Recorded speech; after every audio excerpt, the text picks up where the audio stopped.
It was the threat to Erbil that moved the president to action. Last night, he explained what the U.S. military would and would not do.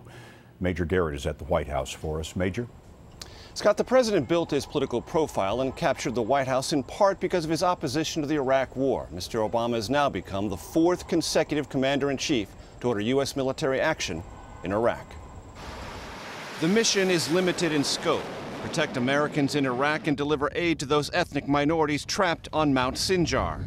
We can act carefully and responsibly to prevent a potential act of genocide. That's what we're doing on that mountain. The president is not contemplating ground forces. There's no timeline for the aerial mission, no strategy to evict ISIS from Iraq, and no explicit plan to rescue the refugees. The clearest part of Mr. Obama's Iraq policy is what will not happen. As Commander-in-Chief, I will not allow the United States to be dragged into fighting another war in Iraq. Ben Rhodes is on the president's national security team. Why isn't it in the U.S. national security interest to have a plan to evict ISIS or ISIL from Iraq permanently? It is in the U.S. national security interest to deal with ISIL.